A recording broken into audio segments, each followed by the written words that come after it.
Well, that's a story we'll be following up on tomorrow, even as they head to the corridors of justice.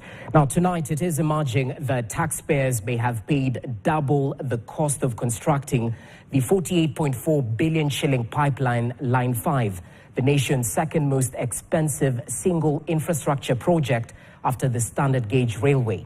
KTN has obtained evidence on how Kenya Pipeline has been repaying a loan of approximately 40 billion shillings allegedly owed to Ecobank Nigeria Limited and Ecobank Kenya Limited, two subsidiary banks that have claimed to have participated in the financing of Line 5.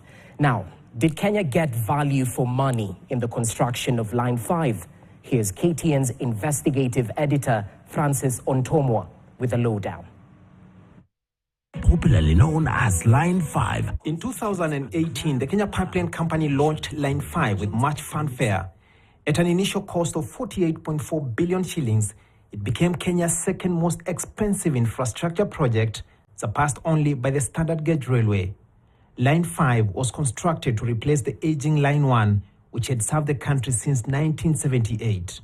To finance this mega project, KPC was responsible for 28% of the funding, while a consortium of 6 banks covered the remaining 72%.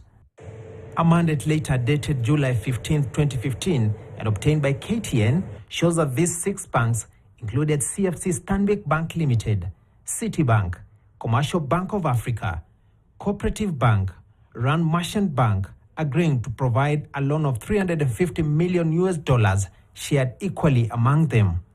This financing model had been approved both by the Treasury and the Ministry of Energy. However, a new development has emerged. Ecobank Nigeria Limited, a foreign bank, has come forward claiming that it also financed Line 5 to the tune of approximately 43.5 billion shillings, nearly double the originally quoted cost. KTN has obtained evidence showing how Ecobank has been receiving payments through local law firms. To date, neither KPC nor the government has provided documentary evidence or account statements to clarify which project was financed by Ecobank Kenya and Nigeria. I'm meeting one of the professionals involved in the making of Line 5 with inside knowledge of the contract. Due to the sensitivity of the matter, he has agreed to speak to us only on condition that we protect his identity. Ecobank was not a financier and they did not participate in financial or financing tender. So if someone is saying that they were there or they were financiers, I believe this is totally theft of public money. The commercial court has since ordered the freezing of the approximately 3.6 billion Kenyan shillings held in the accounts of lawyers Ahmed Nasir Abdullahi and Majanja Luceno, who represent Zakim International Limited and Ecobank Limited respectively. This payment was made despite an active Mariva injunction, and on August 8, 2024, High Court Judge P.J.O. Otieno ordered that the funds be preserved pending the resolution of the dispute. We reached out to Kenya Pipeline MD Joe Sang for comment, but he redirected us to the head of communications, Andrew Kipkemboi, who clarified that Ecobank did not finance the Line 5 project.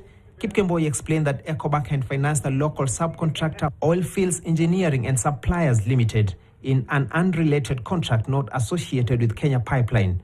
John Huber Waka, a director at Oilfields, has dismissed these claims, insisting that his company has never borrowed from Ecobank. Francis Ontomwa, KTN News, Nairobi.